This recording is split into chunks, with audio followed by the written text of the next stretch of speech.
नमस्ते। भारत के 60,000 साल पुराने इतिहास का हम एक ये लेते हैं, ग्लिम्स लेते हैं। तो चलिए हम स्टार्ट करते हैं 70,000 साल पहले, जब माउंट टोबा का एक्सप्लोजन हुआ था।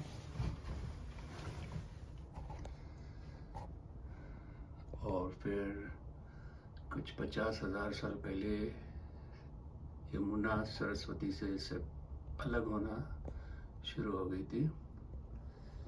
फिर करीब 34,000 साल पहले LGM, लास्ट ग्लेशियल मैक्सिमम, हुआ था,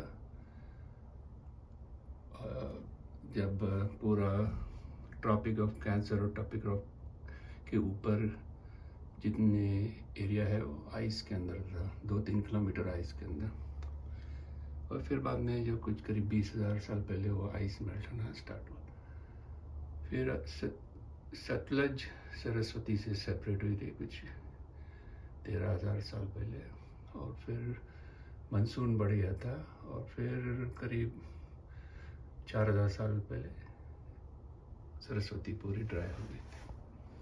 अब हम चलते हैं भारतीय सिविलाइजेशन में। तो किंग इक्ष्वाकु और मतलब राजा इक्ष्वाकु और राजा त्रासदस्यु, इनका पता चला है रिसर्च करने पर करीब 50-60 हज़ार साल पहले से। ये सब इक्ष्वाकु वंश के ये है। दशरथना युद्ध का थोड़ा सा परफेक्ट ये नहीं है, बहुत ही ब्रॉड उसका टाइम पीरियड है। और ये अलग अलग राजा उस समय के थे। और ये ऋग्वेद एक सरस्वती ट्राइबल किंग सिविलाइजेशन जैसा था। राजा बृहद्रथ थे, फिर राजा कुरुनश्वा, फिर राजा दिवोदासा। और फिर ये करीब 14,000 साल पहले राम रावण युद्ध हुआ था। और फिर महाभारत याद करीब 7,000 साल पहले। और फिर उसके बाद कलयुग की शुरुआत हुई थी। अब थोड़ा एस्ट्रोनॉमी में जाते हैं। तो अगस्त पोल स्टार था करीब 50-60-70 हज़ार साल पहले। और ये जो सरमाया वुल्फ और एज ऑफ सुनाशिरा, ये सब ये रिकॉर्डेड है हमारे ग्रंथों में और पुराणों में और वेदों में और रामायण में, महाभारत में। तो ये सारे एस्ट्रोनॉमी के ये रिकॉर्डेड हैं। तो इसमें ध्रुव तारा, फिर अगस्त ध्रुव तारा था। और फिर अगस्त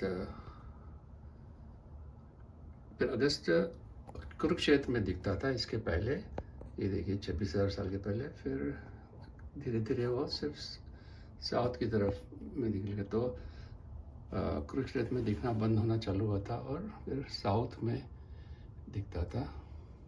और फिर विंध्य क्रॉस किया तो विंध्य के ऊपर अगस्त दिखना बंद हो गया था, अगस्त तारा।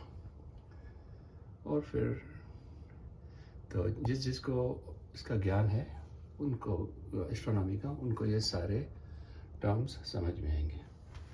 अब आर्कियोलॉजी में देखें तो ये टोबा एक्सप्लोजन के बाद में प्री टोबा और पोस्ट टोबा दोनों के ये मिलते हैं पॉटरी। तो उसका मतलब टोबा एक्सप्लोजन के पहले भी भारत में लोग रहते थे और उसके बाद में भी काफ़ी लोग सरवाइव किया। और फिर सोनियन कल्चर है, अतिरम पक्कम कल्चर है। फिर out of India migration first वाला हुआ, ये वाला। और फिर भीमबेटका का नर्मदा वैली का ये जो सिविलाइजेशन है उसका रेंज है इसमें। और गल्फ ऑफ कैम्बे का सिविलाइजेशन है। फिर आउट ऑफ इंडिया माइग्रेशन जो दूसरा है कुछ 17,000 साल पहले। और फिर सिंधु सरस्वती सिविलाइजेशन का कुछ अवशेष मिला है इस टाइम पीरियड में। और आउट ऑफ इंडिया का तीसरा माइग्रेशन हुआ था 4000 BC, मतलब 6,000 साल, मतलब ये द्वारका जब डूब गया उसके बाद। अब हम ह्यूमंस के बारे में देखते हैं। तो नर्मदा मैन और अंडमानीज ओरिजिनल्स का ये है डेटा। फिर dog evolves out of wolf, ये करीब इस पीरियड में है। श्रीलंका में एग्रीकल्चर का एविडेंस, और ये सब विदेशी साइंटिस्ट ने ये सब टाइम पीरियड डिटरमिन किया है, तो इसमें कोई इसका नहीं है कि अपने कोई इंडियन आदमी ने मैनिपुलेशन किया है। ये सब पेपर्स हैं ऑनलाइन, जिसको रिसर्च करना है वो कर सकते हैं। और फिर माइस माइग्रेशन हुआ भारत से, और ये फर्टाइल क्रेसेंट, लहुरा देवा और ये सब। तो ये है संक्षेप में इंडिया का इतिहास।